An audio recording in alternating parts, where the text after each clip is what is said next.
بسم اللہ الرحمن الرحیم۔ حضور صلی اللہ علیہ وآلہ وسلم نے فرمایا، تم میں سے ہر شخص سے اللہ براہ راست گفتگو کرے گا، حساب لے گا، اور وہاں نہ تو کوئی سفارشی ہوگا اور نہ کوئی اوٹ ہوگی جو اسے چھپا لے۔ یہ شخص اپنی داہنی جانب دیکھے گا کہ کوئی سفارشی اور مددگار ہے تو سوائے اپنے اعمال کے کوئی دکھائی نہ دے گا، پھر بائیں طرف تاکے گا تو ادھر بھی اسے سوائے اپنے اعمال کے اور کوئی دکھائی نہ دے گا، پھر سامنے کی طرف نظر دوڑائے گا تو ادھر بھی صرف دوزخ اپنی تمام ہولناکیوں کے ساتھ دکھائی دے گی۔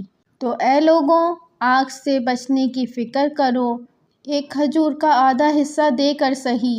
حضرت عائشہ رضی اللہ عنہا فرماتی ہیں کہ میں نے حضور صلی اللہ علیہ وآلہ وسلم کو بعض نمازوں میں یہ دعا کرتے سنا۔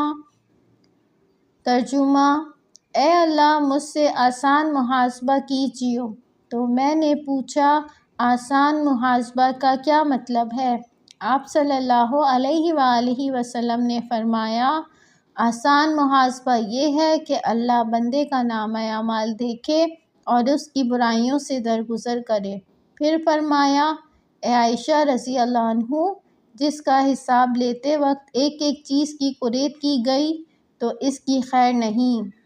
مسند احمد۔ حضور صلی اللہ علیہ وآلہ وسلم نے فرمایا کہ میں نے جہنم کی آگ سے زیادہ خطرناک چیز کوئی نہیں دیکھی کہ جس سے بھاگنے والا سو رہا ہے، اور جنت سے زیادہ عمدہ چیز نہیں دیکھی کہ جس کا چاہنے والا سو رہا ہے۔